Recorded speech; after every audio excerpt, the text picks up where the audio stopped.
Hi sexy, come and watch till the end.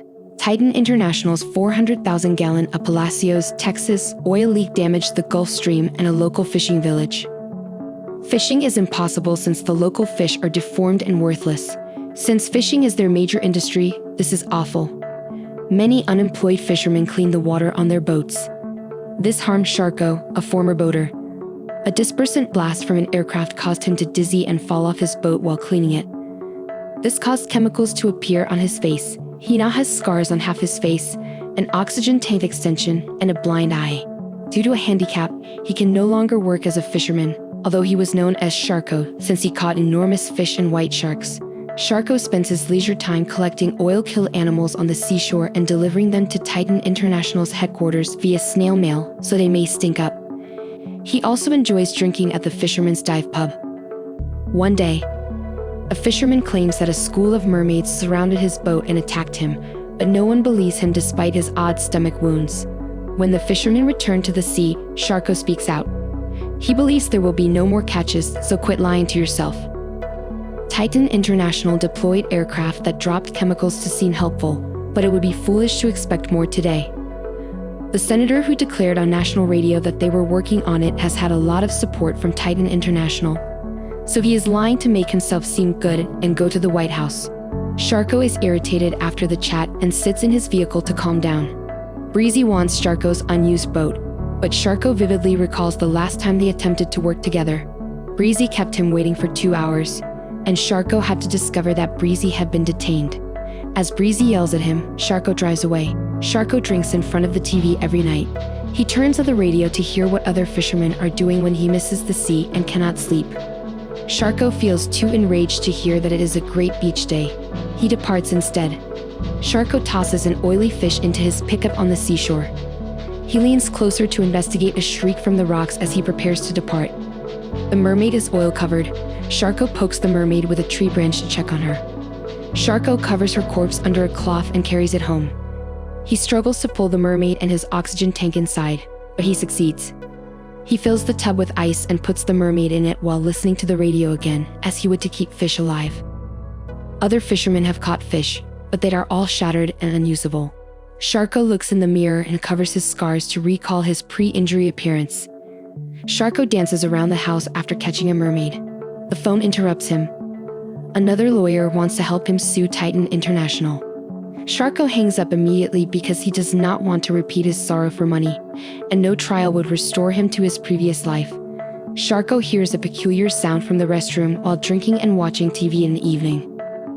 He discovers the mermaid alive and struggling to escape the tarp. Sharko grabs his pistol after closing the door. The mermaid leaps on him again. The mermaid bites Sharko's arm during their floor combat.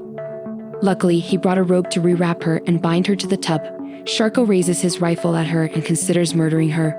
But music in his ears makes him drop his gun. Sharko buys plenty of meat the following day. He cleans the mermaid's lungs with Q-tips when he comes home. He feeds her his various meats.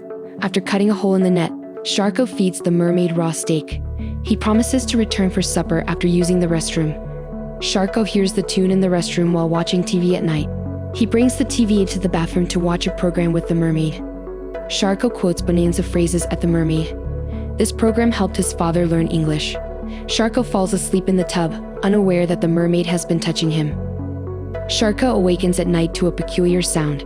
He finds Breezy has broken in and stolen the radio in the kitchen. Sharko threatens to contact the police, which angers Breezy. He destroys the radio and yells at Sharko for not giving him the boat. The bathroom sounds stop him. Breezy can navigate around Sharko and discover the mermaid in the tub. Breezy is thrilled about how much money they might earn by selling her, but Sharko says he is waiting for the water to grow cleaner before dumping her back in. Plans are halted when Breezy warns you that you cannot keep a mermaid in the pool. He takes equipment and builds a mermaid-sized glass aquarium in Sharko's living room the following morning. Sharko informs Breezy that his father taught him to take pleasure in one's profession. In return, Breezy shows him his father's smoking scars. He thinks the mermaid will help him prove himself.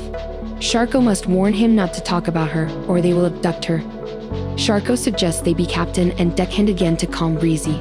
After the last rejection, Breezy is unsure, but Sharko informs him that he has always been harsh on him as a boss because he treats him like a son, as his father taught him. Breezy believes Sharko and is pleased to have a new father figure. Sharko fills the glass aquarium with water and drops the mermaid in after Breezy departs. She loves swimming again. Sharko prepares their evening meal. Since he loves the mermaid, he adds flowers and music. Sharko feeds the mermaid a raw steak and sits in front of the tank to eat while telling her about his dad. Due to Texas' anti-immigrant policies, he struggled to obtain a job. Sharko saw his father shoot the clan away from their home when he was a toddler. Sharko has struggled since the accident, and losing his work seems like losing everything his father established for them.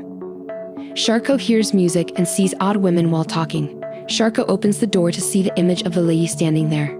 She enters and feels the empty tank, proving to Sharko that she is the mermaid with a message for the sea.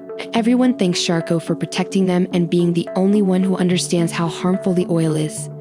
To thank Sharko, the mermaid kisses him and cures his wounds. Sharko and the mermaid dance to Frank Sinatra and make up on the sofa.